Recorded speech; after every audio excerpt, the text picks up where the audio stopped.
अस्सलाम वालेकुम, खुश आमदीद। भली करे आया। जी आया नू वशत बखैर रागले। नया दिन के साथ मैं हूँ सैयद फैसल करीम और मैं हूँ महक असलम। नया दिन, नई सुबह, एक नया अज़्म, बहुत सारी नेक तमन्नाएं हैं, बहुत सारी नेक ख्वाहिशात हैं, बहुत सारे नए नए टॉपिक्स हैं जिन पर आज हमने बात करनी है, बहुत सारी अच्छी अच्छी बातें हैं जो आपको बतानी है। जब हम अच्छी बात की बात करते हैं तो डेली बेसिस पर मैं और फैसल आप लोगों के साथ अच्छी बातें शेयर करते हैं, वो इसलिए ताकि आप दिन के किसी भी पहर में सोचें कि यार जो एक अच्छी बात सुबह हमने 9 बजे सुनी थी वो हमारी ज़िंदगी में कहाँ फिट होती है। तो आज की जो अच्छी बात है वो ये है कि जो तकलीफ़ आप खुद बर्दाश्त नहीं कर सकते वो किसी दूसरे को भी नहीं देनी चाहिए। लाइक अगर आप ये बर्दाश्त नहीं कर सकते कि आपकी तज़हीक हो, आपके साथ कोई बदतमीज़ी से बात करे, आपको कोई डिसरिस्पेक्ट करे, तो सेम दूसरा बंदा भी आपसे यही एक्सपेक्टेशन रखता है कि भाई आप उसकी भी तो कोई इज्जत होती है ना, कि आप उसकी तज़हीक ना करें, उससे लाउड होकर बात ना करें, तसल्ली से बात सुने।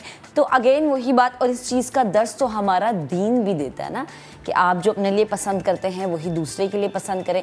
तो जो चीज़ आप अपने लिए नापसंद करते हैं, जो तकलीफ़ आपको लगता है कि आप खुद बर्दाश्त नहीं कर सकते, तो कभी भी किसी दूसरे को उस तकलीफ़ में मुब्तला नहीं करना चाहिए। बिल्कुल। अब ज़रा शो में क्या कुछ है आज उस पर बात करते हैं। कहते हैं किसी कौम के माशरती तौर पर महज़ब होने का अंदाज़ा उसके अवाम में ट्रैफिक क़वानीन के शऊर और उनकी पाबंदी से लगाया जा सकता है। हम कितना ट्रैफिक क़वानीन पर अमल करते हैं और ट्रैफिक एहलकार क्या किरदार अदा कर रहे हैं। बहुत से लोगों का शिकवा होता है ख़ास तौर पे कराची में कि जी वो तो जिसको कहते हैं एक इस्तिलाह में वर्ड पकड़ कि जी वो पकड़ धकड़ वाले मामला चल रहे होते हैं, और मुख्तलिफ़ जगहों पे, ऐसी जगहों पे जहाँ पे ट्रैफिक रुक रहा होता है वहाँ पे ट्रैफिक पुलिस आपको नज़र नहीं आएगी। हाँ, लेकिन जहाँ पे उनकी ज़रूरत नहीं है वहाँ पे खड़े होके वो चेक करोगे, हाँ जी आपने ये किया वो क्या, जो कि ठीक है।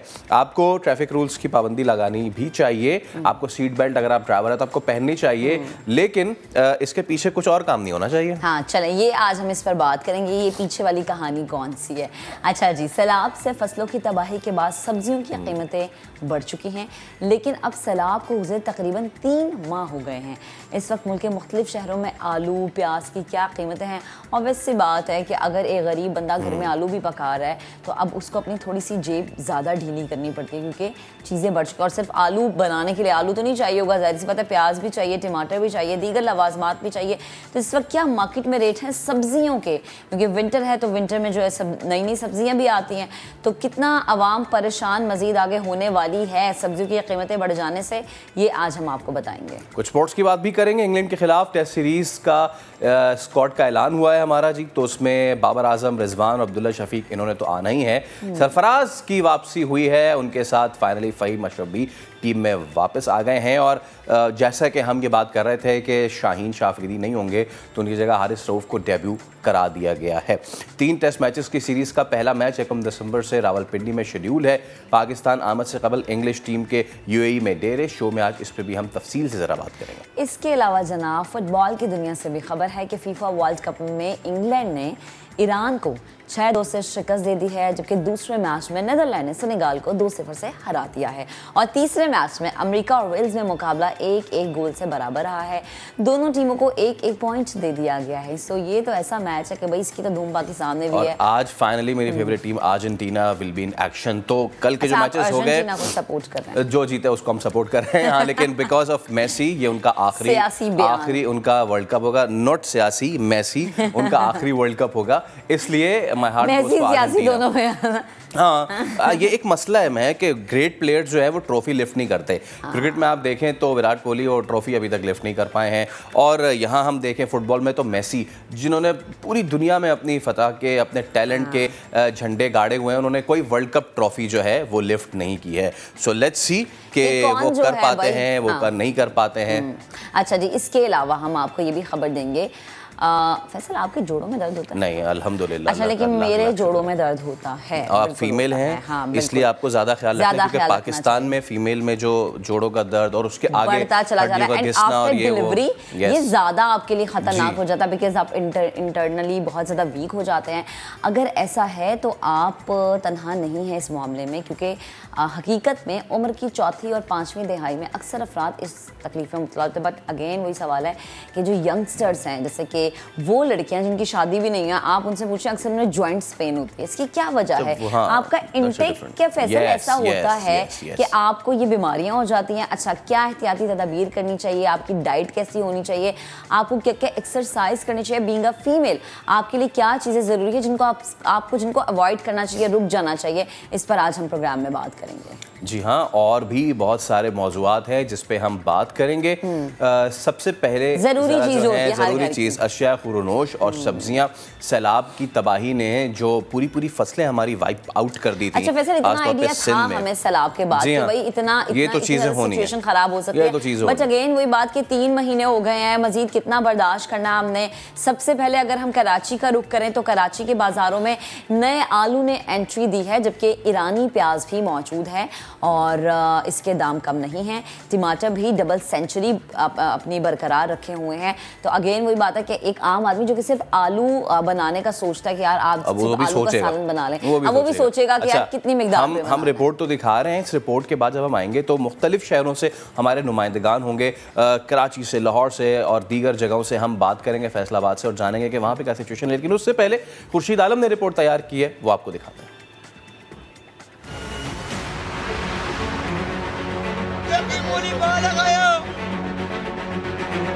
जी हाँ, बिल्कुल, बाजार में नया आलू आ चुका है, जबकि ईरानी प्याज और टमाटर की बहुत बड़ी मकदार मौजूद है।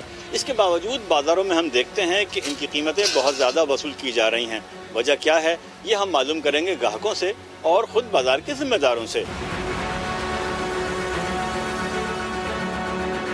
हर चीज़ महंगी, आलू भी, प्याज भी, टमाटर। देखिए टमाटर कहाँ जा रहे हैं। नया आलू भी 100 रुपये, ठीक है, और पुराना आलू 80 रुपये। कुछ तो कमी करें, गरीब आवाम कहाँ जाएगी? खाने को तो इतना है नहीं, और हुकूमत से पूछने जाएंगे, हम जैसे को आने देंगे पूछने के लिए कि आओ भाई पूछो। मेरे साथ मौजूद हैं एक बचत बाज़ार के एडमिनिस्ट्रेटर रिजवान अहमद अंसारी साहब। हम उनसे मालूम करेंगे। सर, ये बताइए कि बाज़ार में ईरानी प्याज बे इंतहा मौजूद है, टमाटर भी आ चुका है, इम्पोर्टेड टमाटर, लेकिन फिर भी बाज़ार में हम देखते हैं कि प्याज महंगी है, टमाटर महंगे हैं, और नया आलू वो तो माशाल्लाह यूँ जा रहा है। क्या कहेंगे रिजवान भाई? जनाब, उसकी वजह ये हालिया दिनों में सैलाब की जो तबाहकारियाँ थी, उसके असरात आपको जो ना कई साल तक देखने पड़ेंगे। दूसरी बात यह है कि हम सिर्फ एक देखते हैं कि ईरान से आगे कितने ट्रक आ गए, 50 या 60, लेकिन हमारी 22 करोड़ की आबादी है। कराची की जो एक मंडी है वो कराची की मंडी नहीं है, वो पूरे पाकिस्तान का हब है।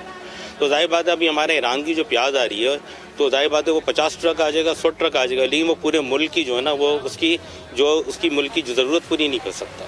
हमें अहबाब इख्तियार से हमारी सिर्फ एक ही गुजारिश है कि जनाब, जिस तरह आप गन्ने की क्रशिंग के वक्त या गंदम के कंट्रोल रेट देते हैं, अगर कोई भी ऐसी चीज़ टमाटर या प्याज की शॉर्टेज हो तो उसे अपनी कस्टडी में ले लें, उसके कंट्रोल रेट दें, उसे गवर्नमेंट के वेयर हाउसेज में दें, उसे मंडी के आड़ती में ना छोड़ें, वेयर हाउसेज के लेकर लोगों को उस पर डिस्ट्रीब्यूट करें ताकि उसके रेट मुकर्रर हो जाए।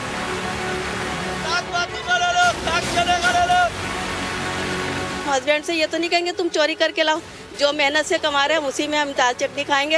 हुकूमत हमारी लाखों रुपए में जाके बाहर जाके ले जाके अपना टोला खा रही है, घर में लाखों का खर्च कर रही है। आवाम का कहना है कि कम से कम ये 3 चीज़ें सस्ती हो जाएं तो गरीब आदमी एक वक्त का सालन आसानी से बना सकता है। कैमरामैन एम कामरान के साथ खुर्शीद आलम, समा, कराची। तो इस बार मल्टीपल फैक्टर्स तो हैं कि जिनकी वजह से कीमतें जो हैं वो आसमान से बातें करेंगी, कहीं शॉर्टेज होगी। ऑल्दो कि हमने बाहर से प्याज भी मंगवाया, लेकिन इसके बावजूद भी क्या सूरत हाल कुछ संभली है। कराची की सूरत हाल तो हमने आपको देखा है। अब ज़रा पूरे मुल्क की अब खबर लेते हैं। लाहौर, फैसलाबाद और पेशावर से हमारे नुमाइंदगान हमारे साथ मौजूद हैं। सबसे पहले जहांगीर की जानिब चलते हैं। जहांगीर, लाहौर में इस वक्त क्या मामलात हैं, और आलू हो गया, प्याज हो गया, दीगर सब्जियाँ, क्या रेट है उनके इस वक्त?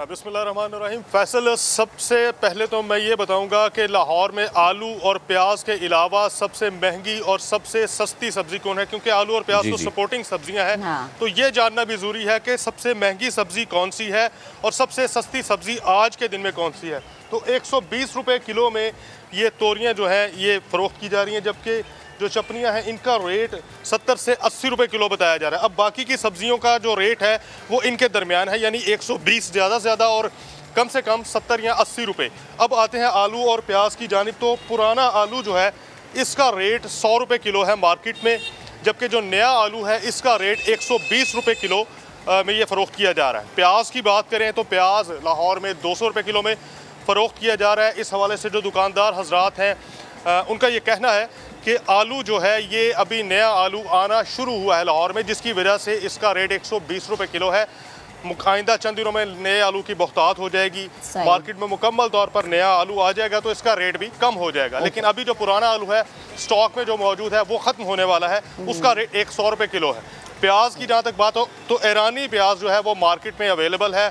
पंजाब और सिंध का प्याज जो है वो अभी नहीं आया यहाँ पर, लेकिन इनका ये क्लेम है, इनका ये दावा है दुकानदार हजरात का कि गुज़िश्ता 2 माह की निस्बत मजमूई तौर पर लाहौर में सब्जियों की कीमतों में कमी वाक़ हुई है। और इस बात से बड़ी हद तक जो ख़रीदार हैं, जो सारिफीन हैं, वो भी इत्तेफाक करते हैं कि गुज़िश्ता 2 माह की निस्बत सब्जियों की कीमतों में कमी वाक़ हुई है। ज़्यादा मसला जो है वो इस वक्त आलू और प्याज का है, क्योंकि ये सपोर्टिंग सब्जियां हैं। अब जितने भी लोग प्याज खरीदने के लिए आते हैं तो 200 रुपये किलो प्याज में फ़रोख्त किया जा रहा है। तो ज़्यादा से ज़्यादा अगर किसी की कुव्वत खरीद आधा किलो की है तो 100 रुपये में उसको आधा किलो प्याज मिलेगा। और आधा किलो प्याज में 3 पीसीस जो है प्याज के, इस साइज़ के प्याज के 3 पीसीस ज़्यादा से ज़्यादा आधा किलो में वो तराजू में आएंगे। अगेन तो जहांगीर वही बात है ना कि प्याज और आलू तो सपोर्टिंग सब्जियां हैं, अगर खाने में प्याज नहीं है तो फिर आप क्या करेंगे? जाहिर सी बात है वो टेस्टलेस खाना बनेगा। अच्छा, रिदा की तरफ चलते हैं, फैसलाबाद में मौजूद है। सनती शहर में क्या हाल है इस वक्त सब्जियों का, वो जानते हैं। रिदा बताइएगा इस वक्त फैसलाबाद में क्या कीमतें हैं आलू की, प्याज की, और क्या इसके अलावा जो बाकी सब्जियां हैं लाहौर की तरह उनकी कीमतों में कमी हुई है या वैसे ही कीमतें उनकी बरकरार हैं या बढ़ चुकी हैं? जी महक, सनती शहर में जो सब्जियां हैं उनकी कीमतों में कोई खास वाक़या होती हुई जो है वो बिल्कुल भी हमें नज़र नहीं आ रही। अगर हम प्याज और आलू की बात करें तो प्याज जो कि जिस तरह से बात हो रही थी कि ये एक सपोर्टिंग सब्ज़ी है और प्याज के बगैर कोई भी जो सालन है वो पक नहीं सकता। और प्याज जो है वो यहाँ पर 200 से लेकर 250 रुपये किलो के दरमियान जो है वो फ़रोख्त हो रहा है। और ये जो मार्केट की जानिब से अगर हम इसका कंपैरिजन करें जो कीमत दी गई है तो वो 180 और 170 की दी गई है। अगर हम आलू की बात करें तो आलू चूँकि एक तो सर्दियों में काफ़ी ज़्यादा सब्जियों में इस्तेमाल भी होता है और साथ ही साथ ये है कि ये एक ऐसी सब्ज़ी जो है वो इसको तसव्वुर किया जाता है जो कि आसानी से और क़ुव्वत ख़रीद में आती है, पक सकती है। और इसकी कीमत जो नया आलू है वो 180 रुपये तक पहुँची हुई है, जो पुराना आलू है वो 110-120 रुपये के दरमियान जो है वो फ़रोख्त हो रहा है। जबकि मार्केट की जानिब से जो कीमत दी गई है वो 80 रुपये किलो के हिसाब से जो है वो दी गई है। इसमें हम ये चीज़ देख रहे हैं कि जो यहाँ पे सब्ज़ी फ़रोश हैं वो अपनी मनमानी कीमतों पर जिस तरह से उनको लग रहा है वो फ़रोख्त करने की कोशिश कर रहे हैं। जो ज़िले इंतज़ामिया है उसकी जानिब से खातिर खा शायद इक़दाम जो हैं वो नज़र नहीं आ रहे। जो ख़रीदार हैं उनकी जानिब से हमेशा से ही ये शिकवा रहा है कि सब्ज़ियाँ जो है वो हमें मुनासिब दामों पर नहीं दी जा रही। सरकारी रेट लिस्ट जो है वो यहाँ पर नज़र नहीं आती, अगर रखी भी होती है तो सिर्फ जो प्राइस चेकिंग वाले आते हैं उनको दिखाने के लिए जो है वो रखी होती है। तो इस हवाले से शहरियों का यही मुतालबा है कि जो प्राइस चेकिंग माफिया है उसका जो है वो इक़दाम इसमें अच्छे होने चाहिए ताकि जो रेट दिया जाता है उसके ऊपर बिल्कुल रिदा, ये एक और जाहिर सी बात है दर्द सर का आपने जिक्र कर दिया कि एक तो वैसे ही सब्जियों की कीमतें, ये वो सब्जियाँ हैं खासतौर पर आलू प्याज के जो 30 से 40 रुपये किलो में मिला करती थी, लेकिन अब सिचुएशन कहाँ जा रही है। और जो दूसरी आपने बात की यकीनन कि जो प्राइस मैकेनिज़्म है, प्राइस चेक करने वाली टीम्स हैं कितनी यहाँ पे चक्कर लगाती हैं, अगर आप कोई रेट मुकर्रर भी कर दें तो क्या उस रेट पे मिलता है नहीं मिलता, दैट्स अनदर थिंग। अब ज़रा पेशावर का रुख करते हैं और अब्दुर्रहमान हमारे साथ मौजूद हैं। अब्दुर्रहमान, यहाँ पे इन सब्जियों के क्या रेट हैं जो कभी हमें बहुत सस्ती मिलती थी और अब तो पता नहीं कहाँ जा चुकी हैं? जी, आपने सैलाब की बात की अपने इंट्रो में, लेकिन देखा ये कि ये सैलाब के दिनों में प्याज और टमाटर की कीमतें जो थी वो इतनी महंगी नहीं थी, वो 100 के करीब आसपास 70-80 रुपये, 100-120 तक थी। लेकिन जैसे जैसे सैलाब को दिन गुजरते जा रहे हैं तो आलू और प्याज की कीमतें और ख़ुसूसन जो अपना टमाटर है उसकी कीमतें बढ़ती जा रही हैं। इस वक्त भी हम मंडी में खड़े हैं, इस मंडी में जो है हमें प्याज 200 रुपये, जो सुरख प्याज है अफ़गानिस्तान से आता है, इसी तरह जो येलो प्याज है वो ईरान से दरामद हो रहा है, उसकी कीमत भी 180 है। टमाटर 180 से लेके 220 240 तक मिल रहा है। जबकि आलू की अब बात की है, नए आलू की इंट्रो हो चुकी है और वो इस वक्त इस मंडी में 80 रुपए का दस्तियाब है। लेकिन अगर आप जाए परचून फरोशों के पास तो वहाँ 100-120 तक मिल रहा है। इसी तरह जो दीगर सब्जियां हैं, ख़ुसूसन जो कद्दू हो गया है, टिंडा हो गया है, इसके अलावा करेला हो गया है, तुरई हो गया है, उसकी कीमतें 100 से ऊपर ही ऊपर हैं। जबकि मटर जो कि अभी सीजनल सब्जी है उसकी कीमत भी 150 रुपये है। हाँ, अलबत्ता गोभी और जो शलजम है उनकी कीमतें काफ़ी हद तक कम हो गई हैं और इस वक्त मंडी में वो 20 से 30 रुपए किलो मिल रही हैं। जबकि दूसरी तरफ अदरक और जो लहसुन है उसकी कीमतें भी है 300 रुपए के आसपास है। जबकि तीखी सब्ज मिर्च वो इस वक्त 200 रुपए किलो में मिल रही है। तो देखना यही आ रहा है पेशावर में भी कि सब्जियों की कीमतें जो है वो बढ़ी हैं और कम जो है 1-2 की कम हुई है। लेकिन ज्यादातर सब्जियों की कीमतें आसमान पे पहुंची हुई हैं। ठीक है अब्दुर्रहमान, बेहद शुक्रिया, आप हमें अपडेट कर रहे थे। रिदा, आपका भी बेहद शुक्रिया और Jahangir, thank you so much, आपने हमें ज्वाइन किया लाहौर से। तो सब्जियों की कीमतों की सूरत हाल, अब आवाम क्या करे, अल्लाह पे भरोसा रखे और दुआ करे कि कीमतें नीचे आ जाएँ। चलिए ज़रा आगे बढ़ते हैं। बर्फ़ पौश वादी मालम जब्बा, जिसके दिल फरेब नज़ारे जो हैं, जो भी सयाह यहाँ पर आते हैं ना अपनी तरफ खींचते हैं। मौसम इतना खूबसूरत है, नौबियाते जोड़े यहाँ पर आ रहे हैं, ट्रिप को एंजॉय कर रहे हैं, इसको यादगार बना रहे हैं। ऐसे ही एक जोड़े से बात की है समा के नुमाइंदे सैयद शहाबुद्दीन ने। जी सैयद शहाबुद्दीन बताएगा। मालम जब्बा में इस वक्त मौसम इंतहाई सुहाना है और नज़ारे भी दिल फरेब है और ऐसे में मुल्क भर से सयाह भी यहाँ पे पहुँच रही हैं। एक जोड़ा हमारे साथ यहाँ पे मौजूद है, उनसे हम बात करते हैं कि वो कहाँ से आए हैं और किस तरह जो है अपने इस विज़िट को एंजॉय कर रहे हैं। अच्छा, आपका नाम? हंजला। अंजरा, बताएगा कहाँ से आए हैं और किस तरह एंजॉय हो रहा है? हम इस्लामाबाद से आए हैं और 2 दिन पहले आए थे यहाँ पे और we are enjoying a lot. अल्हम्दुलिल्लाह बहुत अच्छा वेदर है, बहुत अच्छा व्यू है, एटमॉस्फेयर भी बहुत अच्छा है, लोग भी बहुत फ्रेंडली हैं और KPK तो मशहूर है अपने हॉस्पिटैलिटी के लिए। It's nice. It's lovely. I think everybody should come here. It's lovely. The weather is beautiful. And today it's snowy, sunny, everything. I think सबको इधर ही आना चाहिए। स्की कर सकते हैं, जिप लाइन कर सकते हैं। हमने यहाँ पे भी लिफ्ट में बैठे हैं और हम हाइक कर सकते हैं। I think everybody should come. यहाँ पे एक बहुत मज़े की वाटरफॉल भी है and you can enjoy. बहुत शुक्रिया। हनीमून ट्रिप के लिए आए हुए इस जोड़े का ये कहना है कि लोग अगर हनीमून के लिए जाना चाहें तो मालम जब्बा जो है ये बेस्ट ऑप्शन है। यहाँ पे आए, यहाँ पे एंजॉय करें, एक्टिविटीज़ भी बहुत सारी है, नज़ारे भी दिल फरेब है और मौसम भी खुशगवार है, तो लोग यहाँ पे आकर एंजॉय कर सकते हैं। जी, तो आपने देखा कि लोग मालम जब्बा पहुंचना शुरू हो गए हैं। हाँ, हो गए हैं। हम भी जाएंगे। ये पूरी जो जगह है ये अभी तक बर्फ पे पूरी नहीं आई है, वरना तो ये टॉप से लेके आखिर तक जहाँ जिपलाइन खत्म होती है बर्फ ही बर्फ होती है। आप फुल जब बर्फबारी होती थी वहाँ होती है वहाँ तब फुल उसमें गए हुए हैं। जी हाँ, अल्लाह अकबर भाई, ये तो और उसमें आप ऐसे नहीं, मतलब बाज़ाब्ता वहाँ के स्पेशल बूट्स आपको पहनने पड़ते हैं और प्रॉपर तैयारी के साथ जाना पड़ता है आपको कि भाई आप। और अगेन वही बात कि मैं हमेशा ये बात करती हूँ कि जब भी आप कहीं का ट्रिप प्लान करें तो फ़ौरन से पहले चेक कर लें अपने मोबाइल पे कि क्या वेदर चल रहा है वहाँ पे, आपको क्या कपड़े लेके जाने चाहिए, खाने पीने की क्या क्या चीज़ें होनी चाहिए। ये तो आपने वहाँ की तैयारी की बात बता रही, कराची वाले कैसे तैयारी कर रहे हैं भाई सर्दी की? हाँ, सर्दी की कराची वाले के साथ तैयारी कर रहे हैं। अगेन वही बात है, जब कराची में भी सर्दी आएगी, खाबों के हवाले से भी तैयारी होगी, पहनावों के हवाले से भी तैयारी होगी। सर्दियों में जो कराची के खाबे होते हैं, अगेन वही सूप है, यखनी है, दीगर चीज़ें होती हैं जो कि खाने के लिए, ड्राई फ्रूट्स जो हैं वो इतना मज़े का होता है, लगता है ना आपको सर्दियों में। कराची में नहीं भी आती ना सर्दियाँ, फिर भी शो ऑफ करते हैं सर्दियाँ आगे आगे ड्राई फ्रूट्स और सूप रखे, गर्म कपड़े पहन के। सैयदा जीनत की रिपोर्ट है, आ जाए आपको दिखाते हैं।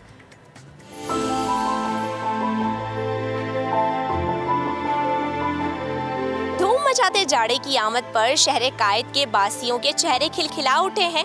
शहरियों ने सर्दी को वेलकम करने के लिए क्या क्या तैयारियां की हैं, आइए आपको भी बताते हैं। ड्राई फ्रूट यूज़ कर लेते हैं, गर्म कपड़े ले लेते हैं, स्वेटर वगैरह यूज़ कर लेते हैं, बस यही चलता है। नॉर्मली हम लोग पार्क में जाते हैं थोड़ा मॉर्निंग वॉक के लिए और इस वक्त भी इसीलिए निकले थे। हमने कहा देखें ज़रा पार्क में, क्योंकि मौसम अच्छा है, गर्मी में तो बहुत पसीना आता है, स्वेटिंग।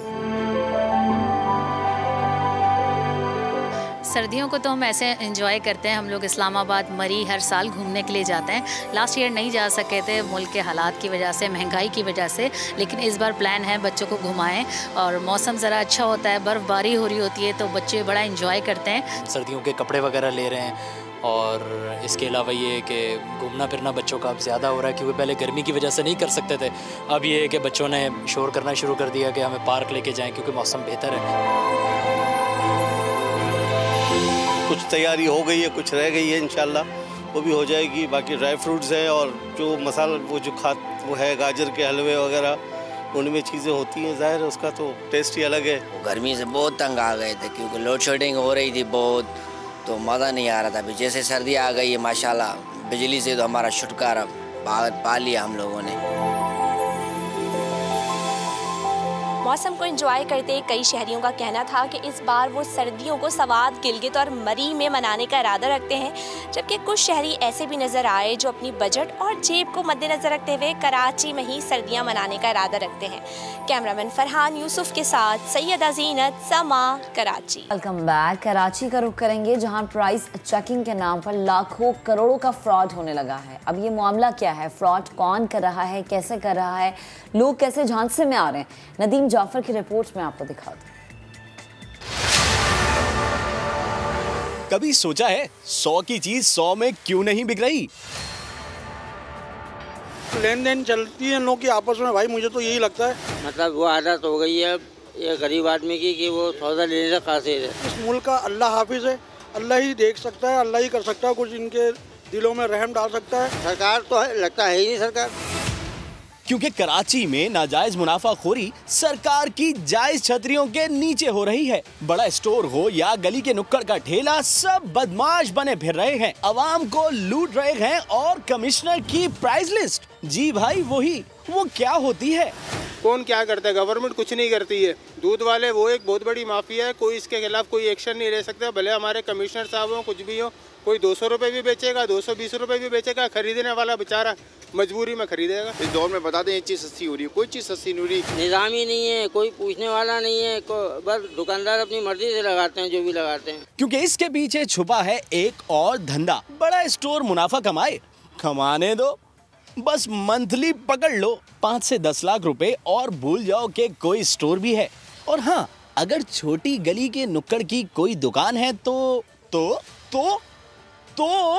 इसे कानून की बड़ी बड़ी शिकें बताओ, भारी जुर्माने की धमकियां दो। जब वो सर करने लगे तो जाली रसीद थमा दो। जुर्माने की जाली रसीद, वो भी सरकारी ठप्पा लगी। जी हाँ, जुर्माना होता था तो कभी 20-25 हज़ार रुपये कभी जुर्माना करते थे, 25 की बनती थी, कभी 10, कभी 15, तो ये पर्ची हमें दी जाती थी। देखिए, मैं आपको बताऊं कि हर जगह पर चंद ऐसे अनासर होते हैं जो कि इस तरह की मैल प्रैक्टिसेस में मुलविस होते हैं। और बिल्कुल हो सकता है हमारे तकरीबन अगर 100 प्राइस में स्टेट्स हैं तो उसमें अगर एक आध ऐसे कर रहा है तो इस पर हम बहुत सख्त एक्शन जो है वो लेते हैं। कमिश्नर कराची का नोटिस, शहर भर के प्राइस मजिस्ट्रेट को वार्निंग। जराये के मुताबिक जाली रसीदों की सबसे ज्यादा शिकायतें गुलशन इकबाल, न्यू कराची, नॉर्थ नाजमाबाद, सदर, कोरंगी, शाह फैसल कॉलोनी और अंदरून शहर के इलाकों में पाई गई हैं। अगर चालान पे कोई इस तरह का कोई फेक चालान कोई मैक प्रैक्टिस कर रहा है तो इसी असला को इसको ख़त्म करने के लिए अभी हम कंसिडर करें ई चालान प्रोसेस। हमारी जो है इस पे वर्किंग जारी है ताकि जो जहाँ पर भी जिस दुकानदार को चलान हो वो एक ई चालान वहाँ पे जनरेट हो और वो डायरेक्टली हमारे डेटाबेस में वो आ जाए। तो होपफुली इंशाल्लाह इन तमाम चीज़ों को जो है वो हम रेडिकेट करेंगे। जुर्माने की रकम सरकारी खाते में जमा ही नहीं होती तो फिर करोड़ों रुपए माहाना कहाँ जा रहे हैं? बड़ा मशहूर गाना था, सारी दुनिया का बोझ हम उठाते हैं, लोग आते हैं लोग जाते हैं, जो कुली होता है ना उन पे ये गाना बना था। लेकिन जब रेलवे की हम बात करते हैं तो वहाँ पे सिर्फ कुली ही एक डिपार्टमेंट नहीं जो कि बड़ा मशक्क़त भरा काम करते हैं। पाकिस्तान रेलवे की ट्रेन्स में पानी भरने का मुश्किल काम जो करते हैं वो मुलाजमीन, जो आर्जी मुलाजमीन हैं, वो महंगाई के दौर में कम तनख्वाह का बेचारे शिकवा करते हैं। जाहिर सी बात है, आज जब आपकी तनख्वाह कम होगी आप किस तरह से अपना घर का बजट मैनेज कर सकते हैं। सलमान अहमद की रिपोर्ट आपको दिखाते हैं।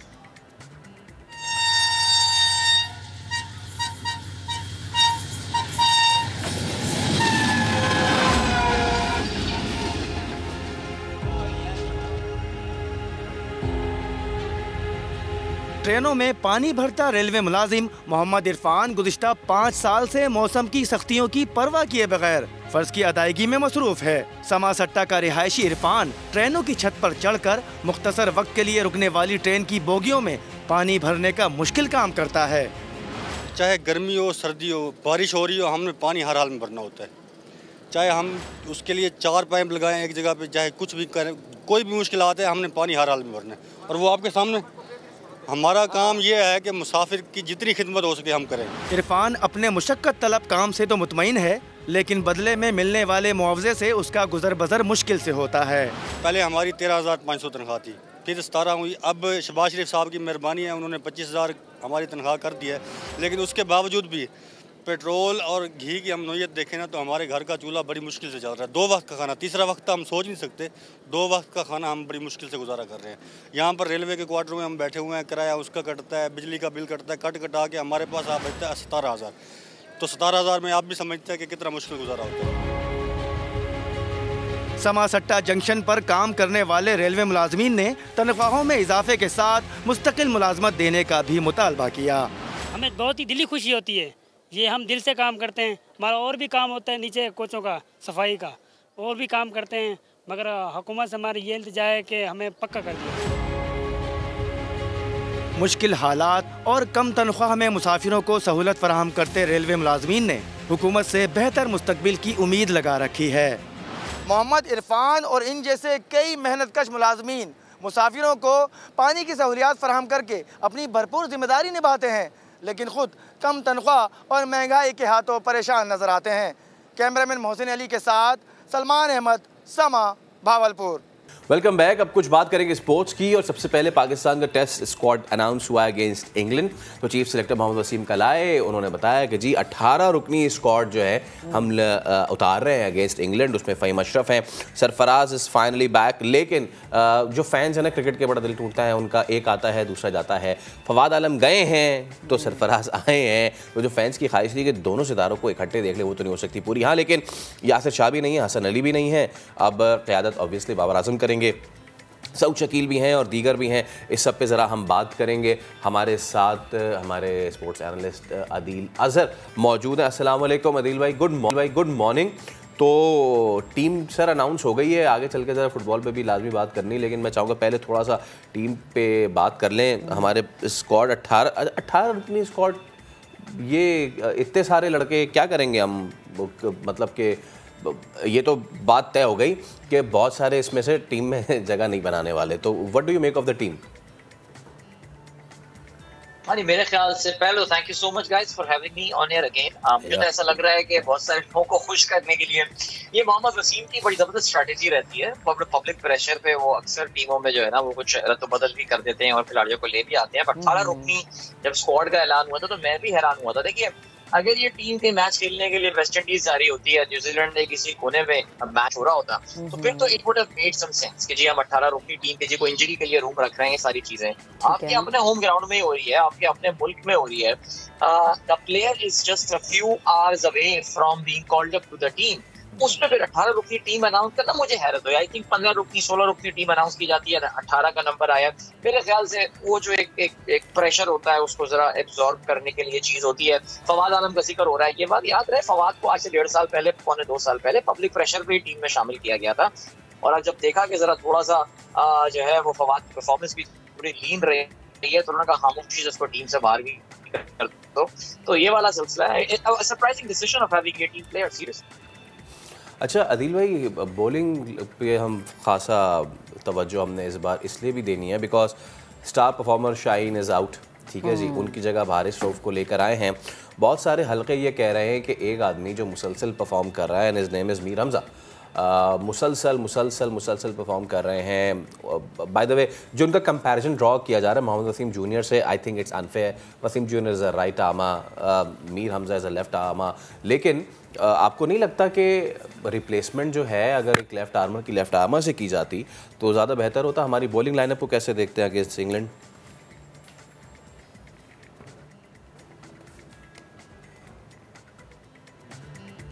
अदील, अगर आपको मेरी आवाज़ आ रही है तो मुझे पहले बताएं, आपको can you hear me? Okay तो पाकिस्तान का स्क्वाड तो देखें जी अनाउंस कर दिया गया है। अब इसमें बहुत सारे कंपैरिजन्स ड्रॉ किए जा रहे हैं। कहा जा रहा है कि जी ये प्लेयर आ जाते, वो प्लेयर आ जाते। हदफ तनकीद बनाया जा रहा है। जो ड्रॉप किए हैं फवाद आलम को, उनकी 1 से 1.5 सीरीज़ जो है वो बाहर गई है, परफॉर्मेंस से बाहर उनकी थोड़ी सी हुई है। तो फिर से फैसल देखें ना, मैं चीफ सेलेक्टर हूँ, मैं नहीं, तो लेकिन बीइंग अ क्रिकेटर देखिए फैन आप, मैं बताऊँ आप, मैं सच्ची बात आपको बताता हूँ। और सच बात यह है कि टीम से ना, सिलेक्शन से सेटिस्फाई होना उसी वक्त छोड़ दिया था जिस वक्त एक आधी बड़ी परफॉर्मेंस पे एक प्लेयर को बाहर कर दिया गया था, और एक प्लेयर अगले प्लेयर को 8-10 टेस्ट के बुरे रन के बावजूद भी टाइम देते रहते हैं। हाँ, बॉलिंग लाइनअप का जरा। अच्छा अदील, अगर आप सुन पा रहे हैं तो प्लीज, फैसल ने सवाल किया था बॉलिंग लाइनअप पे कि भाई शाहीन आफरीदी के स्क्वाड में तो वो शामिल नहीं है, जाहिर सी बात है हमें अब कोई ऐसा इंसान चाहिए जो कि शाहीन को अच्छे तरीके से रिप्लेस कर सके। तो क्या आपको आप समझते हैं कि कितना काम होना जरूरी है हमारी बॉलिंग लाइन पे? अच्छा देखिए, मैं जल्दी से जवाब देता हूँ इससे पहले कि मेरा कनेक्शन मुझे मजीद दगा दे। There is a terminology in sport which is called like to like selection. जानते हैं लेफ्ट आर्म बॉलर है, उनकी जगह ख्याल यही था कि एक लेफ्ट आर्म बॉलर को ही लाया जाएगा। मीर हमजा की बात की जाती है, मीर हम जैसे आई थिंक आज वाकई धोखा दे रहा है अदील का इंटरनेट कनेक्शन भी। बहुत सारे लोगों को टीम सिलेक्शन, कनेक्शन से लेके सिलेक्शन तक बड़े धोखे हुए हैं। लेकिन लेट्स सी कि हम कहाँ एंड अप करते हैं, बिकॉज हमारी टीम तो हो गई अनाउंस। इसके अलावा जी क्रिकेट पे तो हम बात के लिए आगे चल के और भी बात करेंगे। थोड़ा सा हम खुद अगर फुटबॉल की अगर बात कर ले, जी कल बड़े ज़बरदस्त तगड़े मैचेस हुए। उन 3 मैचेस में सबसे पहले तो इंग्लैंड ने तबाही फेर दी। मतलब कि ईरान तो समझ ही नहीं आ रहा था कि वो आए खेलने, नहीं आए हैं। ऑल्दो कि उन्होंने 2 गोल स्कोर किए, लेकिन किसी भी वर्ल्ड कप गेम में 6 गोल 6-2 इज प्रीटी मच बिग। हालांकि ये जो वर्ल्ड कप है थोड़ा सा पॉलिटिसाइज भी हुआ है। आपने देखा ओपनिंग सेरेमनी में मुस्लिम दुनिया बड़ी खुश हुई, और हम जो है बाकी यूरोपियन कंट्रीज है वो, चीज़ जो कि मुझे बड़ी दुख दी कि इस तरीके से इसको वो कवरेज नहीं मिली कि अगर ये किसी और कंट्री में होता तो शायद इतने बड़े लेवल नहीं वो एग्जैक्टली ना। हम आगे चल के शो में मजीद बात भी करेंगे। अभी एक ब्रेक ले रहे हैं, हमारे साथ वेलकम बैक। अब आपको बताएं कि कोयटा में सैलाब को गुजरे 3 माह हो गए हैं, लेकिन तफरीही मकाम हना ओडक में ताहाल निज़ाम ज़िंदगी मामूल पर नहीं आ सका। सर्द मौसम ने सैलाब मुतासरीन की मुश्किलात में मज़ीद इजाफा कर दिया है। नूरुल आरफीन ने रिपोर्ट तैयार की, वो आपको दिखाते हैं।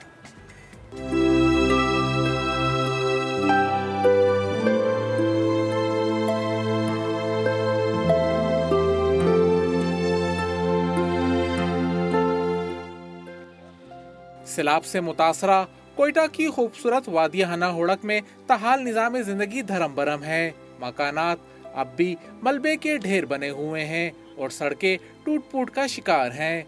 बेशतर इलाकों में गैस और बिजली की सप्लाई ताहाल मुअत्तल है। सैलाब मुतासरीन सर्द मौसम से बचने और बर्फबारी शुरू होने से पहले अपने आशियाने बनाने में मसरूफ हैं। कहते हैं सैलाब की तबाहकारियों से वो संभले ना थे कि सर्दी ने उनकी मुश्किलात में मजीद इजाफा कर दिया है। हम तो तालीम से भी गए, बाग हमारे गए, बाग के साथ हमारी ज़मीन के साथ हमारे घर गए। हन्ने में 450 घर वालों के बाग भी गया, ज़मीन भी गया। हमारे इलाके में अभी भी रोड का कोई इंफ्रास्ट्रक्चर नहीं। सारा घर का सामान ले गया। अभी वो गरीब क्या करना, एक तनख्वाह से गुजारा नहीं होएगा। सैलाबी रेलों से मुतासरा गैस पाइपलाइनों की मुरम्मत का काम भी अब तक मुकम्मल ना हो सका। शदीद सर्दी से बचने के लिए इलाका मकीन हर तरफ लकड़ियां काटते नजर आते हैं, तो दूसरी तरफ मासूम बच्चे खैमों में सर्दी से बचने के लिए आग की आगोश लिए हुए हैं। गैस नहीं है, गैस तबाह हो गया है। अभी सर्दी आ गया है, अभी टेंट में रहना मुश्किल है। ये ठंडी के लिए रोटी मोटी इसमें पकाएगा, देग में पकाएगा। जिसके घर बिल्कुल ऐसा नदी बन गया है, अभी उनके दिलों पे क्या गुजरेगा। उसमें न खेमे में गुजारा होएगा, उनको सर्दियाँ अभी मनफी, यहाँ पे हमारा इलाका नोड़क पे मनफी शुरू हुए। 65 साला शाइस्ता खान की दुकान और घर भी सैलाब की नज़र हो गया है। अब वो अपनी मदद आपके तहत मलबे के ढेर को हटाने और तामीर और मरम्मत में मसरूफ हैं। ज़्यादा मुश्किल है, गैस भी नहीं, बिजली भी नहीं, ये मुश्किलात। सर्दी तो ज़्यादा है आजकल, इतना ठंडा खुदा कसम इंसान नहीं सो सकता है। सैलाब मुतासिरीन का मुतालबा है कि वज़ीर आला बलूचिस्तान मीर अब्दुल कुद्दूस बजिंजो सैलाब से मुतासरा इलाकों की बहाली का काम फौरी शुरू करे और मुतासिरीन को जल्द अज जल्द मुआवजा फराहम करे। सैलाब की वजह से दिलफरेब वादी की खूबसूरती मान पड़ गई है तो दूसरी तरफ इलाका मकीन मायूस और हुकूमती इमदाद के मुंतजिर हैं। कैमरामैन अब्दुल वहीद के साथ नूर आरफीन, समा, हना हुड़क। अब पेशावर का ज़रा रुख करें। यहाँ का चिड़ियाघर जो है वो माली बहरान का शिकार है। इंतज़ामिया ने शहरियों को जानवर गोद लेने की पेशकश कर दी है। अब ये जो एनिमल अडॉप्शन है दुनिया भर में ये होता है, लेकिन हमारे यहाँ ये तरीक़ाकार क्या होगा ये शाहबुर रहमान की रिपोर्ट में जानते हैं।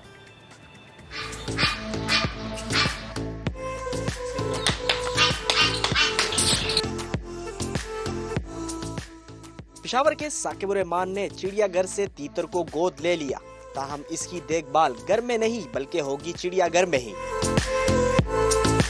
रजाकार नौजवान ने इंतजामिया को 5,000 रुपए अदा करके तीतर की देखभाल का जिम्मा उठा लिया।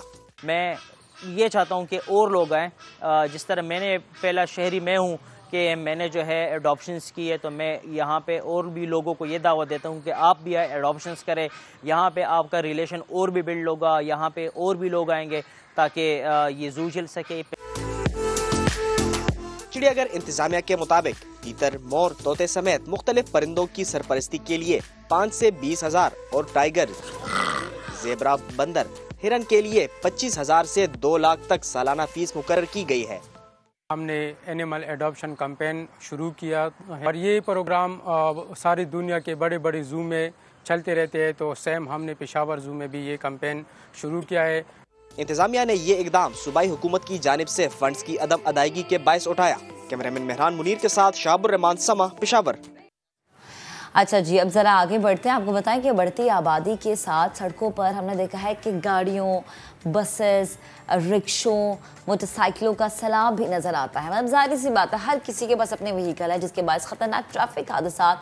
अब जो हमने देखे कि एक रूटीन में हम देखते हैं भाई ट्रैफिक हादसात की बड़ी वजूहात में सड़कों की खस्ता हाली, ओवरलोडिंग है, वन वे की खिलाफ वर्जी है, ओवरटेकिंग है, इशारा तोड़ना है, गैर तरबियत याफ्ता ड्राइवर्स हैं जिनका हम बहुत दफ़ा जिक्र कर चुके हैं। इसके अलावा दौरान ड्राइविंग मोबाइल फ़ोन का इस्तेमाल, नौ उम्री में बग़ैर लाइसेंसेस के ड्राइविंग शामिल है। लेकिन एक अंदाजे के मुताबिक इनमें सबसे जो मेन रीज़न है, अहम जो वजह है, सड़क इस्तेमाल करने वालों का जल्दबाज रवैया है। लोग नहीं रुकते, लोग देखते हैं जी अगर ट्रैफिक बैरियर भागने की करता है कि किसी भी तरह से सड़क क्रॉस कर लें।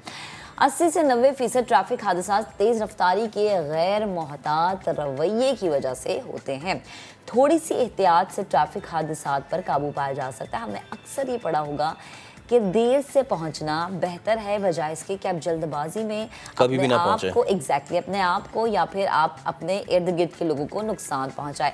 और ये सबसे ज़्यादा चीज़ मैंने जो खुद ड्राइविंग करते हुए देखा है कि जो बाइक वाले होते हैं ना, वो सबसे ज़्यादा गंदी तरीके से बाइक चला रहे होते हैं। बस उन्हें निकल जाएंगे इसी तरह, हम चाहे सिग्नल है हम बंद है या नहीं है। महक ताली दोनों हाथों से बचती है। अगर कभी हम ये कहते हैं, यकीनन बहुत ज़्यादा हदफ़ तनकीद रहती है हमारी जो है पुलिस फोर्स, हमारी ट्रैफिक पुलिस फोर्स, लेकिन उसमें हमें ये देखना है कि हम बतौर अवाम हम कैसे ड्राइव कर रहे हैं, कौन से रूल्स उनको फॉलो कर रहे हैं, कौन से नहीं फॉलो हो रहे हैं। तो अगर गलती है तो एक तरफ से नहीं है, दोनों अतराफ से है।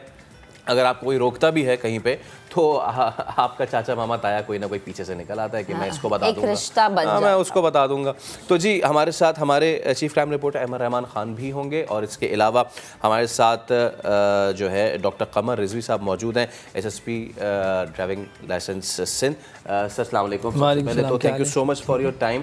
डॉक्टर साहब, हम देखते हैं कि बहुत हदफ़ तनकीद हम बनाते हैं। पहली बात तो ये है जो कि हमारे पास जो फोर्स है वो बहुत कम है, चाहे जो हमारी पुलिस है या फिर हमारा जो ट्रैफिक पुलिस के वाले मामलात हैं।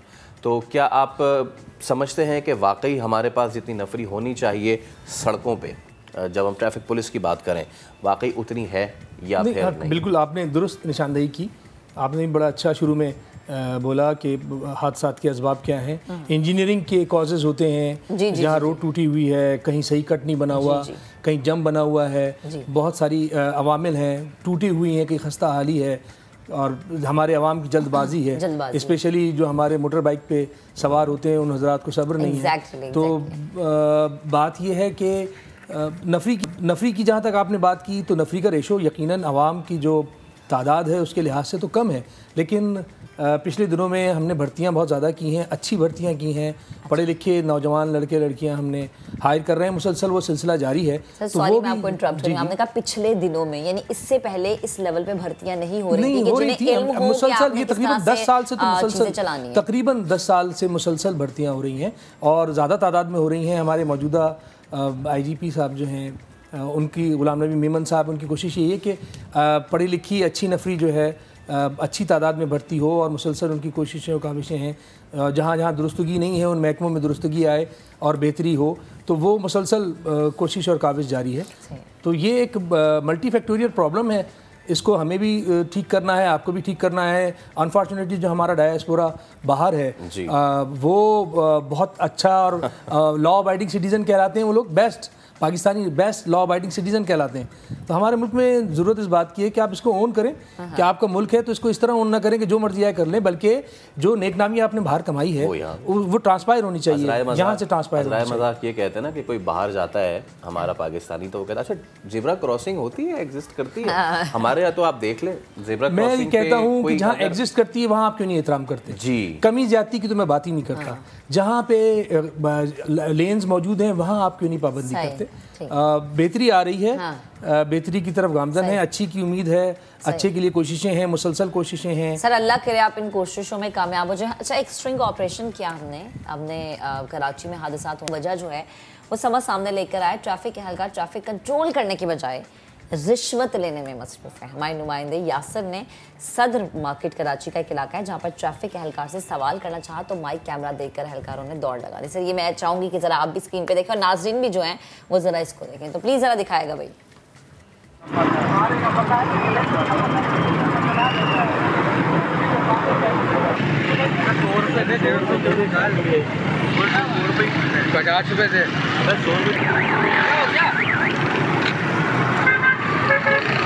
ये लेके तो आया है, अबे जोशन की लाइट अब इसके अगर चीज लेनी तो वो सामने स्टोर है वहाँ पे लेना है। ये खुला हुआ ये पता मेडिकल ये खुला हुआ किसके दोस्त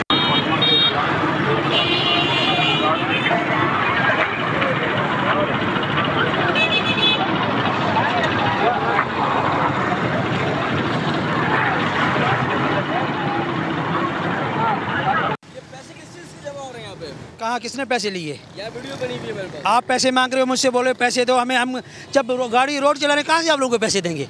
मेरे पास वीडियो बनी हुई है। अच्छा वीडियो बनी, किसने पैसे लिए? है सबूत आपके पास? सबूत है, वो मैं क्या परमिशन है आपके पास हमसे इंटरव्यू लेने का? अहमद शिवा को बताऊंगा। बताओ मेरे भाई, बताओ, बिल्कुल बताओ। अब देखिए, जैसे कि मैंने पहले भी कहा था कि ताली एक हाथ से नहीं दोनों हाथ से बजती है। हम इस पर बहुत डिबेट कर सकते हैं डॉक्टर साहब, लेकिन मैं चाहूँगा पहले तो आप जरा कमेंट करें इस। नहीं बिल्कुल कमेंट क्या है, बिल्कुल वाज़ेह सी बात है। बहुत ज़्यादा मैं इसमें एक्सजरेशन नहीं कर रहा, बिल्कुल वाज़ेह अल्फाज में बता रहा हूँ। हमारे मौजूदा IG साहब ने बहुत ज़्यादा एक्शन लिया है, सिर्फ ट्रैफिक में नहीं, हर शोबे में जहाँ जहाँ बददियानत लोग मौजूद हैं उनके ख़िलाफ़ बाकायदा वाज़ेह, और आवाम पे भी इसको ये वाज़ेह हुआ है, लोगों को पता चला है बाकायदा कि एक्शन हुआ है बड़ी तादाद में, और सिर्फ एक बार का ये अमल नहीं है। हमारे IGP साहब जो है मुसलसल इस अमल को जारी रखे हुए हैं। हर शोबे में जो भी पुलिस का आप शोबा उठा लें, ये भी देखिए बात ये है कि पूरा शोबा कोई भी ख़राब नहीं होता, कुछ काली भेड़ें हर शोबे में मौजूद होती हैं, उनको इरेडिकेट करना आपका फ़र्ज़ है, उनकी तरफ से आप आंखें बंद ना करें। यकीनन इनके खिलाफ भी एक्शन हुआ होगा। बिल्कुल हम अच्छा देखें ना, अब अगर आपने मुताल्लिका DIG साहब को भेजा है तो यकीनन इसमें भी एक्शन हुआ। बेशतर ने इसमें हेलमेट नहीं पहना हुआ, जो कि बड़ी सिंपल, आप देख रहे हैं ना, जो हमारे बाइक राइडर्स हैं उन्होंने हेलमेट नहीं पहना हुआ, तो इसका सीधा सा ये है ना सर कि चालान कर दें। बिल्कुल चालान होता है। हेलमेट भी वही देखिए, हम कई बार कैंपेन चला चुके हैं, ड्राइव चली हैं, अखबारों में भी आया है, ख़ुद हमने रोडों के ऊपर लोगों को बताया है कि ये जो आपका हेलमेट पहनना है ये हमारे किसी मफाद में नहीं है, आपके ही मफाद में है। एक जो आपकी लाइफ सेविंग है, आपका स्पाइनल कॉर्ड और आपका जो ब्रेन स्टेम है, ब्रेन स्टेम आपका पूरा बच जाता है अगर आप एक हेलमेट पहन लेते हैं। अगर फेटल खुदा न खास्ता एक्सीडेंट भी हो जाए उस तक में आप बच जाते हैं, लाइफ सेविंग है। तो आवाम को शऊर की ज़रूरत है। एक 200 का 400 का हेलमेट जो है वो कोई इतना आपकी ज़िंदगी से बढ़ के नहीं है। सही, ठीक सर। एक खबर, ये ट्रैफिक पुलिस और से बात कर रहे थे कि ताली दोनों हाथ से बजती है, एक हाथ से नहीं बजती। इसी बीच हमारे chief crime reporter Ahmar Rahman Khan ने भी हमें ज्वाइन कर लिया है। अहमर, हम जब बात करते हैं ट्रैफिक वायलेशंस की और जब हम बात करते हैं ट्रैफिक रूल्स की, आपने क्या देखा है कि ख़ास तौर पे आपको याद होगा शारे फैसल पे बाज़ाब्ता एक पूरी अलग बाइक लेन भी बनाई गई थी, ठीक है, उस पर कितना अमल दरामद हुआ? हालांकि बड़ा कोशिश की थी वही ट्रैफिक पुलिस वालों ने भी कि भाई वो बाइक वाले उस पर चले, क्या बना उसका फिर ज़रा ये तो बताएं। देखिए, सिर्फ एक लेन नहीं बनाई गई थी बल्कि एक फोर्स भी बनाई गई थी, शारे फैसल फोर्स उसको नाम दिया गया था, और वो रेड कैप्स लगा के जो है वो ट्रैफिक पुलिस एहलकारों को शारे फैसल पर डिप्लॉय किया गया था और कहा गया था कि जी शारे फैसल के ट्रैफिक को रवा नवा रखने के लिए ये वो फोर्स होगी जो काम करेगी। लेकिन आहिस्ता आहिस्ता वो चीज़ भी ख़त्म हो गई और उसके बाद कुछ दिनों तक तो वो जो मोटरसाइकिल लेन थी उसकी पाबंदी भी करवाई गई, लेकिन उसके बाद वो चीज़ भी ख़त्म हो गई। तो हमारे यहाँ दावे किए जाते हैं लेकिन उसके बाद वो कुछ दिनों बाद वो चीज़ ख़त्म हो जाती है। अगर हम इस साल के यानी कि 10 महीनों के ट्रैफिक हादसा का जिक्र करें जो कि शहर में हुए हैं, तो 116 मोटरसाइकिल सवार अफराद जो है वो इसमें जाँ बहक हुए हैं, जबकि 11 लोग बसेस की टक्कर से या उसकी जद में आके मरे हैं। इसी तरह 20 लोग जो है वो ट्रेलर्स, जो बड़े ट्रॉलर्स चल रहे होते हैं उनकी जद में आके मरे। 37 लोग ट्रक की जद में आके या उनकी टक्कर से मरे। तो ये हैवी ट्रैफिक जो है वो खास तौर पर बड़ा नुकसानदेह साबित हो रहा है शहरियों से। कमर रिजवी साहब से मैं सवाल करना चाहूंगा कि सर, ये जो हैवी ट्रैफिक के ड्राइवर्स हैं, क्या इनको हम लाइसेंस देते हुए क्या चीज़ है ऐसी कि हम उनकी ट्रेनिंग में शामिल करवाएं कि कम से कम ये जो ट्रैफिक हादसा है कम हो सके, खास तौर पर हैवी ट्रैफिक के? जी बिल्कुल, आपने बड़ा रेलेवेंट सवाल किया भाई। बात यह है कि जब से मैं आया हूँ उसके अभी 3 महीने तकरीबन हो रहे हैं, हमने नया सिलसिला शुरू किया है और वो HTV और LTV के जो ड्राइवर हज़रात हमारे पास आते हैं उनके हम बाकायदा उनके हैं, उसमें उनको वाज़े तौर पे हिदायत देते हैं कि आप क्या करते हैं क्या नहीं करते। उनसे इंटरव्यू बाकायदा लिया जाता है, उनसे बाकायदा टेस्ट लिया जाता है, टेस्ट की वीडियो क्लिप हम बनाते हैं। ये गुज़िश्ता 2 महीने से हम मुसलसल वीडियो क्लिप्स बना रहे हैं कि उनका टेस्ट प्रॉपर तरीके से हो रहा है कि नहीं, जिसके बाद प्रॉपर तरीके से अगर इनका लाइसेंस बनेगा, ये बेहतर ड्राइवर हम उसमें उनको लाइसेंस देंगे, तो जो बेहतर ड्राइवर रोड पे आएगा वो यकीनन एक्सीडेंट, जो रोड ट्रैफिक एक्सीडेंट है वो उससे सरजद नहीं होगा और हमारे हादसात यकीनी तौर पे उसके नतीजे में कम होंगे। ट्रैफिक हादसा जहाँ तक एक चीज़ और जानना चाहूँगा आपसे कि लाइसेंस की सिक्योरिटी फीचर क्या क्या है। उसकी वजह ये है कि हम ये देखते हैं कि किसी ड्राइवर को पकड़ा जाता है तो उसके बाद से लाइसेंस तो बरामद हो जाता है, बाद में पुलिस ये दावा करती है कि वो लाइसेंस जाली था। तो क्या हम अपने ड्राइविंग लाइसेंस में सिक्योरिटी फीचर्स अगर शामिल करें? जी बिल्कुल है, बिल्कुल है। अमर भाई, अगर आप इस प्रोग्राम से पहले मुझसे अगर ये आप एक वो क्लिप रिकॉर्ड कर लेते तो मैं उसमें आपको सिर्फ फीचर ही बताता। तकरीबन 18 से 20 के करीब फीचर्स हैं और बहुत आसान है इसको वेरीफाई करना एक आम आदमी के लिए भी। मसलन एक आसान सा मैं अभी बता दूं आपको कि ड्राइविंग लाइसेंस के पीछे DLS में है, उसको अगर आप रब करते हैं तो वो फॉर द टाइम बीइंग मिट जाएगा। जैसे जैसे कूलिंग इफेक्ट उस पर आएगा वो दोबारा उभर के सामने आ जाएगा। ये एक आम कार्ड में नहीं हो सकता। ये वन ऑफ द फीचर्स है, सिर्फ एक मामूली फीचर जो है। फिर उसके बाद उसके ऊपर वो रेड लाइट डाल के और अल्ट्रा वायलेट लाइट डाल के वो मुख्तलिफ फीचर्स हैं, वो हमारे पास मौजूद है। तो वो फीचर्स बहुत अच्छे हैं। आप किसी वक्त फुर्सत से हमारे पास आएँ तो मैं आपको वो फीचर्स पे ही आपको मैं 8-10 मिनट इस पे मैं आपको बताऊंगा। ये बड़ा जरूरी है ना, आवाम को भी पता होना चाहिए। बिल्कुल आवाम को भी पता होगा। हमने इसका मुश्तहर भी किया था, अब दोबारा से इसकी कैंपेन करेंगे। आप चैनल्स का, इलेक्ट्रॉनिक मीडिया का ताउन रहा, प्रिंट मीडिया का, तो इंशाल्लाह ये चीज़ें आम आदमी को भी पता चलेंगी। हमारे एहलकारों को तो पता है। डॉक्टर साहब, एक बड़ा, जब हम कराची की बात करते हैं तो यहाँ का आपको भी पता है ट्रांसपोर्ट निज़ाम वो 1901 का अभी तक चल रहा है। बहुत सारे लोग के शिकवा कहना है कि जी, और ये मैं जो आम आदमी की बात है जिसमें मैं भी हूँ, आप भी शामिल है, वो मैं आप तक पहुँचा रहा हूँ। ठीक है ना, मैं आप तक पहुँचा रहा हूँ। वो कहते हैं कि जी ये जो गाड़ियाँ हैं, छोटी गाड़ियाँ, उनको तो रोक भी लेते हैं, चेकिंग भी हो जाती है, चालान भी हो जाता है। अब ये जो बड़ी बड़ी बसें हैं इनको कोई रोकता नहीं है, और सबसे उससे भी बढ़ के, ड्राइविंग लाइसेंस से भी बढ़ के इनका फिटनेस सर्टिफिकेट, माहौलियात आजकल कितनी ख़राब कर रहे हैं और ये सारी चीज़ें। मैं चाहूँगा इस पर इजलास भी ज़रा। देखिए, आम परसेप्शन जो भी हो, लोग ये समझते हो चालान हो रहे हैं नहीं हो रहे, इससे कतई नज़र हमें बात करनी चाहिए फैक्ट्स एंड फिगर्स पे।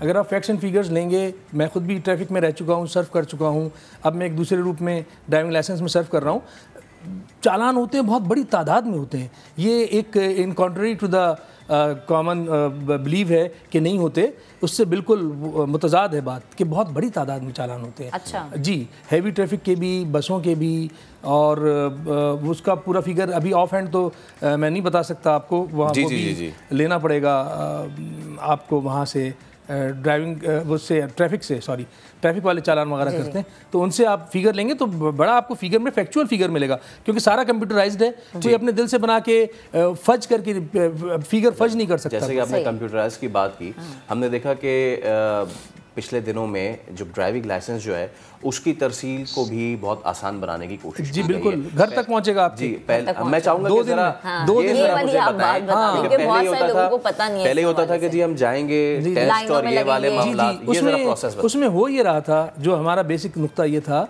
कि हमारे पास लोग आते थे और उनका पता या तो गलत होता था, या उसको वेरीफाई करने के लिए कि ये बंदा वहाँ रहता भी है कि नहीं, इसने डाटा अपना सही नोट कराया है कि नहीं। एक तो ये थी, दूसरे सिक्योरिटी फीचर थे कि उस तक उसी बंदे के हाथ तक पहुँचे जो उसको जिसका लाइसेंस है। तो हमने फिर उसको कोरियर के सर्विस के जरिए, और बहुत अच्छी सर्विस है हमारी, 2 दिन के अंदर अल्लाह का शुक्र है कि आज तक कोई शिकायत हमें मौसूल नहीं हुई कि किसी को लाइसेंस वसूल ना हुआ हो। अच्छा अहमद, आप कुछ ऐड करना चाह रहे हैं? जी जी बिल्कुल, मैं सर ये जानना चाह रहा हूँ कमर रज़ीक साहब, ये जो हैवी ट्रैफिक से हादसा हमारे बढ़ते जा रहे हैं, तो क्या समझते हैं आप ये किस तरह जो है वो रोके जा सकते हैं? क्योंकि शहर के मुख्तलिफ इलाकों में हम देखते हैं खास तौर पर हैवी ट्रैफिक से हादसा होते हैं। मैंने आपको फैक्ट्स एंड फिगर भी शेयर किए कि 37 अफराद जो है वो ट्रक से, 20 अफराद जो है वो ट्रॉलर से, इसी तरह 14 अफराद जो है वो डंपर और ऑयल टैंकर की टक्कर से जो है वो जाम हुए।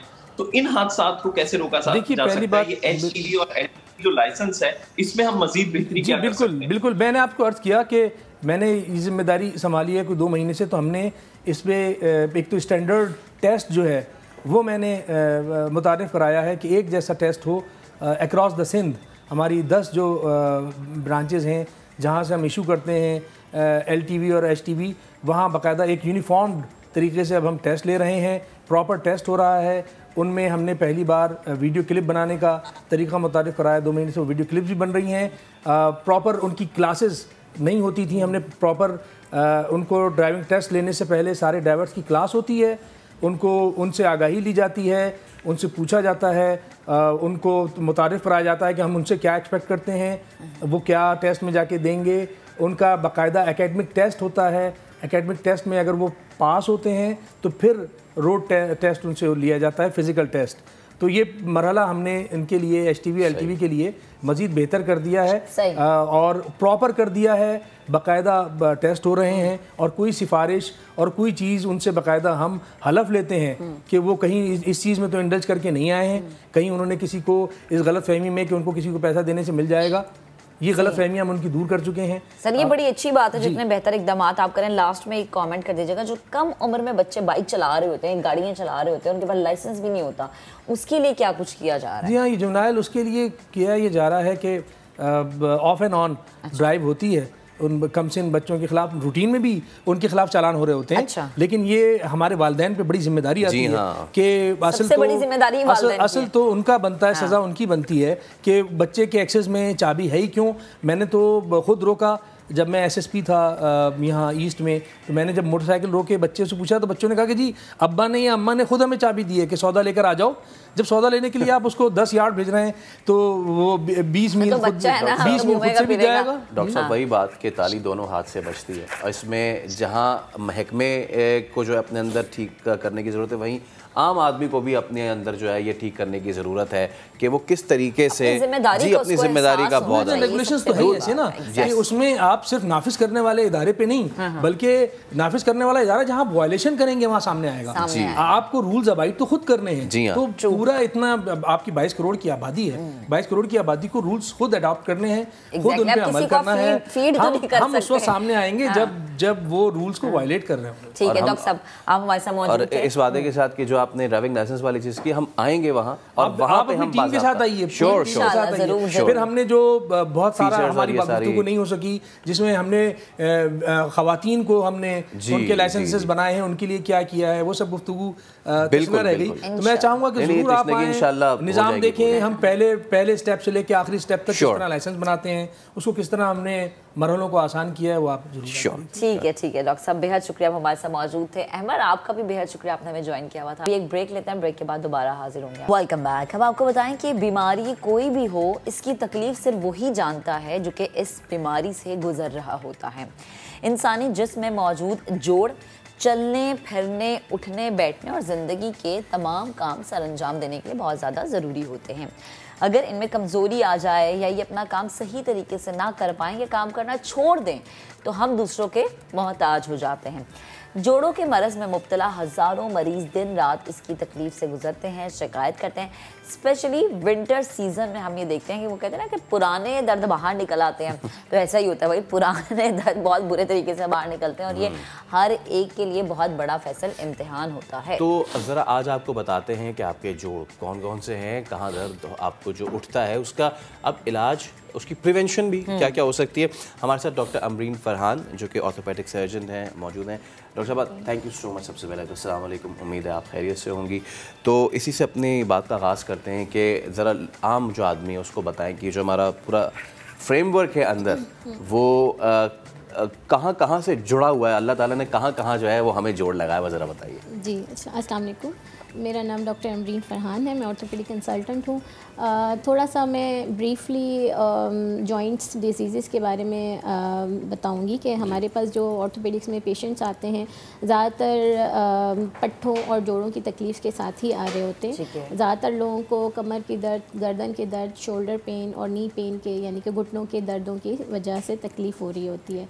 और उसमें यह है कि बहुत सारी रीज़न्स हो सकती हैं, बैक पेन की बहुत सारी रीज़न्स हो सकती हैं। जॉइंट डिजीज़ को अगर हम लें तो उसमें ऑस्टियोआर्थराइटिस एक ऐसी डिसीज़ है जिसे हम कहते हैं कि एज रिलेटेड चेंजेस हैं जो हर ह्यूमन बीइंग के जोड़ों में आ रही होती हैं और उसके साथ साथ जोड़ आहिस्ता आहिस्ता घिसना शुरू हो जाते हैं। आम लैंग्वेज में हम यही कहते हैं कि जोड़ घिसने का अमल स्टार्ट हो गया है और उसके 40+ के लोगों को हम एहतियातें बताना शुरू कर देते हैं कि अपनी डेली लाइफ में आप यही एहतियातें करें ताकि आपकी डिज़ीज़ प्रोग्रेस ना करे, यानी कि आपकी वक्त से पहले जोड़ ख़त्म ना हो जाए। अच्छा, ये चीज़ है। अच्छा डॉक्टर साहबा, हमने अमूमन ये देखा है कि मैं इसलिए ये सवाल करी क्योंकि मैंने खुद ये चीज़ बहुत देखी अपने इर्द-गिर्द। हम बात करते हैं 40+ लोगों की, 30+ लोगों की, लेकिन मैंने कुछ लड़कियां ऐसी देखी हैं जो कि 20+ हैं, 25, 26, 28 उनकी एज है। उनके जोड़ों में दर्द है, क्या जी कमर में दर्द है, घुटनों में दर्द है, और एक उठते बैठते लाइक आप नमाज पढ़े, घुटनों में पटाखे की आवाज़ आएगी, चटकने की आवाज़ आएगी घुटनों की, ये क्या चीज़ है? और यंगस्टर्स में ये क्यों होता है? ना सिर्फ लड़कियां बल्कि लड़कों में भी अक्सर ये चीज़ देखी जाती है, क्या वजह? जी बिल्कुल, देखिए बहुत सारी रीज़न्स होती हैं ये मस्कुलर पेन्स या पट्ठों के दर्द की। ये जो यंग एज में लोगों को होता है ये बेसिकली पॉस्चर रिलेटेड है। पॉस्चर रिलेटेड क्या होता है कि बहुत ज़्यादा लोग कंप्यूटर वर्क कर रहे होते हैं या स्टडीज़ की वजह से एक ही पॉस्चर में बैठना होता है लॉन्ग आवर्स तक, उसकी वजह से आपकी अलाइनमेंट आउट हो जाती है, आपका पॉस्चर ख़राब होता है। जब पॉस्चर ख़राब होता है तो स्पाइन की अलाइनमेंट ख़राब होना स्टार्ट होती है। बेसिकली स्पाइन, लोअर बैक में पेन स्टार्ट होता है और अगर नेक में पेन स्टार्ट हो रहा है तो उसकी वजह से आपके हाथों में पेन आ सकता है। लोअर बैक में पेन है तो आपको रेफ़र होकर नी पेन आ जाता है। अच्छा, बेसिकली यंग लोगों में अगर नी पेन है तो उसकी बहुत कम रीज़न होती हैं कि आपको ऑस्टियोआर्थराइटिस या डीजेनरेटिव जॉइंट डिजीज़ है। उसमें बेसिकली रेफर्ड पेन होता है जो कि प्रॉब्लम कमर में होती है, पेन रेफ़र होकर नीज़ में आ रहा होता है। इसको हम रेफर्ड पेन कहते हैं, स्पाइन की प्रॉब्लम से रिलेटेड होता है। दूसरा ऑस्टियोमलेशिया एक चीज़ है जिसमें कैल्शियम और विटामिन डी डेफिशिएंसीज होती हैं। ये यंग लोगों में ज़्यादा कॉमन है और यंग लोगों में क्योंकि यंगस्टर्स में हमारे पॉस्चर्स इतने अच्छे नहीं हैं, हम बेड में मोबाइल भी यूज़ कर रहे होते हैं, अपना कंप्यूटर भी यूज़ कर रहे होते हैं। अगर स्टडीज़ हैं तो वो भी बैड पोस्चर्स में बेड पे बैठ के अक्सर लोग स्टडीज़ कर रहे होते हैं, तो उसकी वजह से उनकी स्पाइन की अलाइनमेंट आउट हो जाती है और उससे उनको cervical pain, lumbar pain start होता है और फिर पेन रेफ़र होकर आपके नीज़ में भी आ सकता है, आपके फीट में भी आ सकता है, हैंड्स में भी आ सकता है। तो यंग लोगों में ये रीज़न ज़्यादा कॉमन है। अच्छा, मुझे ये बताएं कि अमूमन ये देखा गया कि आफ्टर डिलीवरी वो ख़वातीन जो किसी सेक्शन से गुजरती हैं वो ये कंप्लेन कर दीजिए कि जैसे अगर मैं ये अपने पर्सनल एक्सपीरियंस की बात करूँगी, जिस सर्दियाँ आ गई तो मेरी कमर में दर्द शुरू हो गई है, तो वो जो आपको उस वक्त इंजेक्शन लगाए जाते हैं, क्या उसका असर रहता है आपकी बॉडी पर? ये सर्दियों में या एक अरसे के बाद, साल बाद, 6 महीने के बाद वो दर्द निकलता है कमर में, ऐसा होता है? जी देखिए, बेसिकली ये रीज़न्स इसमें जो अगर आपको पेन आ रहा है डिलीवरी के बाद या किसी इंजरी के बाद, उसमें बेसिकली जब अगर सपोज़ आपको कमर में इंजेक्शन लगा है या आपको पूरा बेहोश किया गया है, अगर कमर में इंजेक्शन लगता है तो आधा हिस्सा बॉडी का सुन्न हो जाता है, और उसमें जब आपके लिगामेंट्स लूज़ होते हैं, बोन्स बिल्कुल बेजान होती हैं, बॉडी नीचे की बेजान होती है, जब आप शिफ्टिंग करते हैं पेशेंट को तो उसमें स्ट्रेच हो जाते हैं लिगामेंट्स वगैरह, और वो फिर अपनी पोजीशन पे वापस रिटेन नहीं कर पाते, तो वो क्रॉनिक पेन्स में कन्वर्ट हो जाते हैं। इसी तरीके से अगर आपकी कहीं फॉल हुई है, लोग स्टेज से गिर जाते हैं, बाइक से गिर जाते हैं और पानी पे स्लिप हो गए, तो उससे भी क्या होता है कि स्पाइन की अलाइनमेंट आउट हो जाती है, स्पाइन अपनी जगह से हिल जाता है। अच्छा। और जो वर्टिब्रस होते हैं रोटेट हो जाते हैं। जब वर्टिब्रस रोटेट होते हैं, जैसे कि ये स्पाइन का मॉडल है, इसको प्लीज़ दिखा सकते जी, इसमें अगर हम देखें तो ये बहुत बोन्स होती हैं जिनको हम वर्टिब्रस कहते हैं। ठीक है। और इसी से हमारा पूरा स्पाइन बना होता है, सर्वाइकल से लेकर कॉक्सिक्स तक। ये बहुत सारी बोन्स होती हैं और चेन की तरह एक दूसरे से जुड़ी हुई हैं। पीछे जो छोटे छोटे से जॉइंट्स बने हुए हैं, इनके ज़रिए ये बोन्स जुड़ी हुई हैं, और उसमें बीच में स्पाइनल कॉर्ड या हरामा का होता है, जिसमें से ये नसें निकल रही होती हैं। जी। हर मोहरे के साइड से दोनों तरफ से एक नस निकल रही होती है। अगर किसी वजह से स्पाइन टेढ़ा हो जाए, जैसे यूँ घूम जाए, तो क्या होगा कि ये नर्व्स जो होती हैं ओवर स्ट्रेच हो जाती हैं। ठीक है। और ये बहुत छोटी सी जगह होती है जहाँ से ये नस निकल रही होती है हर वर्टिब्रा के पास से। अगर स्पाइन यूँ थोड़ा सा टिल्ट हुआ है तो वो नर्व्स पे प्रेशर आना शुरू हो जाता है, और नर्व्स पे प्रेशर फिर वो क्रॉनिक हो जाता है, वो अपनी पोजीशन में वापस नहीं आ पाता, और उसकी वजह से नसों के दर्द, जैसे हम कहते हैं कि पट्ठों और जोड़ों के दर्द हो रहे हैं, या आम लैंग्वेज में लोग ये भी कहते हैं कि जोड़ों के दर्द हैं। जी।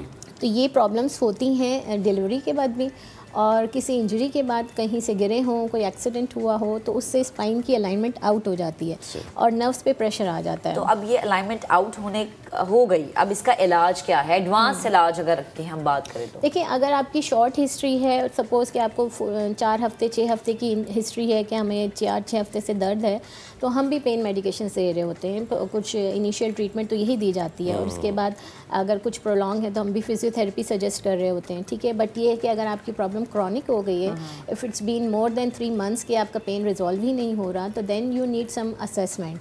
ठीक है। उसमें फिर हम इवैल्यूएशन करवाते हैं, हम कुछ इन्वेस्टिगेशंस करवाते हैं, एक्सरेज होते हैं, if MRI is needed MRI भी करवाया जाता है। Clinical examination is more important, जैसे हर मरीज़ का चेकअप प्रॉपर कि पेन कहाँ से ओरिजिनेट हो रहा है। स्पाइन के पेन में देखें, ये जो जोड़ बन रहे हैं, इसकी वजह से भी पेन आ सकता है।